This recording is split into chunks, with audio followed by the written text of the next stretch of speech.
My name is Adam Schreiber. I'm a graduate student with Georgia College. My research is looking at the incidence of non-contact injury and ones and asymmetry on the FMS. The FMS stands for the Functional Movement Screen, and it was designed by Greg Cook and Brett Jones. The FMS is made up of 7 tasks, including shoulder mobility, active straight leg raise, hurdle step, overhead deep squat, trunk stability, push-up, and rotary stability. In addition to these tasks, there's 3 clearance tests which measure active shoulder impingement and gross flexion extension in Cobra Pose and Child's Pose. There's 3 scales for the scoring, a 3 with no compensation, a 2 with minor compensation, and a 1 with gross compensation, or unable to complete the movement. A 0 would be registered if there was pain during any of these movements, where there would be a separate screen called the SFMA, which is a breakout for the medical professional, which could include the athletic trainer, the doctor, or the physical therapist. And this is important because pain is very complicated. And in my lit review, I found that pain can alter movement even in the absence of conscious awareness of it.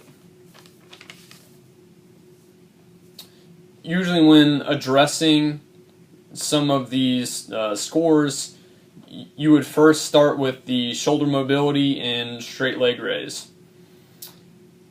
This can almost be seen as aligning your wheels on your car.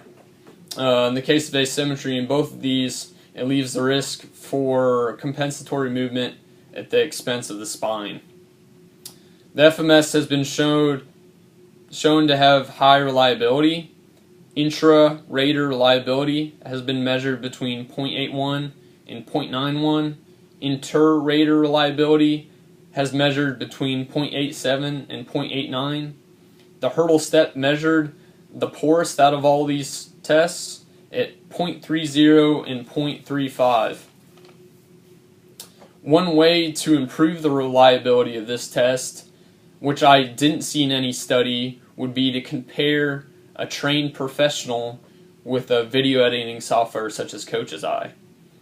We as in Georgia College Athletics, have actually compared our scores of using the Coach's Eye and without it, there's a lot higher scores being given in the form of 2s and even 3s for the overhead squat, and several other scores where a 1 should be given. Looking at the normal incidence of injury is very high. More than half of these injuries occur in lower extremity, ankle sprains being the most common.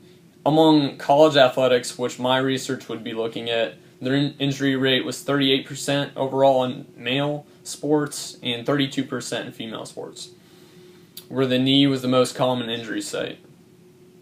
The mean normative data for the FMS has been measured at 14.3, 16.8, and 15.7, or a standard deviation of 1.77 and 1.8.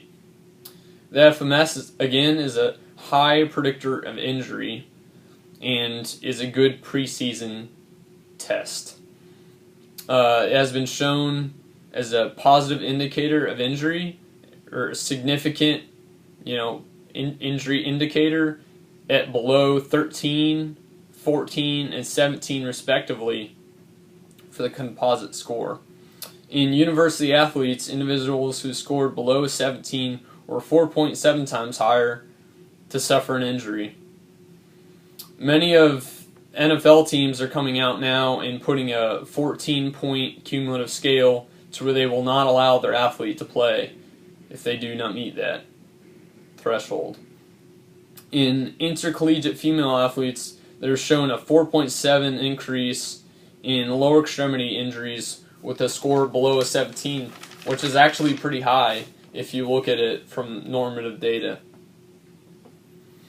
The FMS overall is very simple score or test to administer, and it can be administered probably in about 12 to 15 minutes in a private setting, and it can also be administered in a large group setting where each test is a station and has either a staff member or a coach at each station running one test.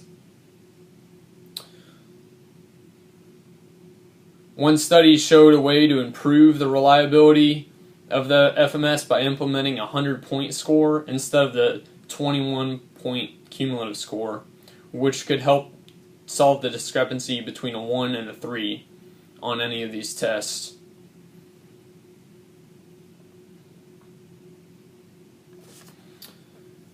Interesting to note that in a 2-hour training session, a group with varied background and education and experience measured high intra and inter-rater reliability.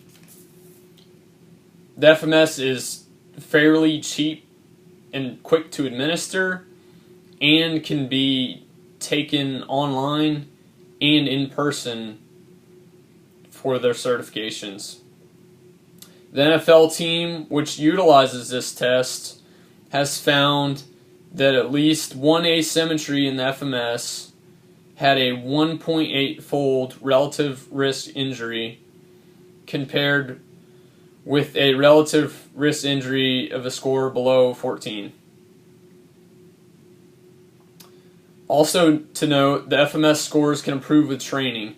Over a 6-week training program, individuals improved between 2.5 and 3.3 on their composite score, with the strongest predictor of failure being a low squat score.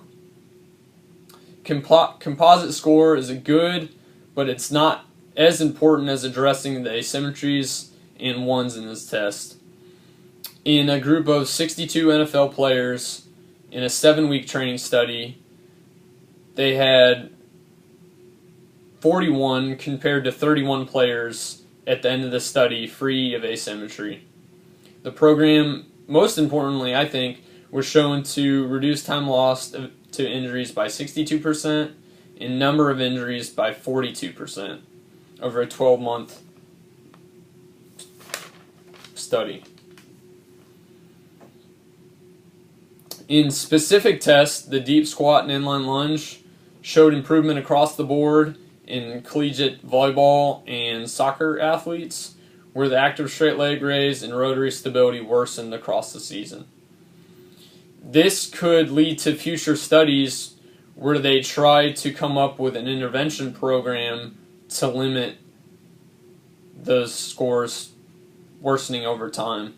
No correlation for the FMS was found to performance tests in my lit review, as measured by club head speed in golf, sprints, vertical jump, or T-test, while the back squat was shown to have a positive correlation with all of these. FMS intervention program in elite high school athletes, specifically basketball, increased flexibility significantly, and bench press and hand grip 12% and 9% respectively. More research needs to be done in the area of FMS intervention programs, improving performance and improving FMS scores and movement aside from FMS. More of this research needs to be done over a longer scale. 6 weeks is not long enough. Another part that I didn't see in the research was FMS research and scores on endurance athletes and possible intervention programs for those because of the nature of the high repetitive movements that they have to go through. Thank you for your time.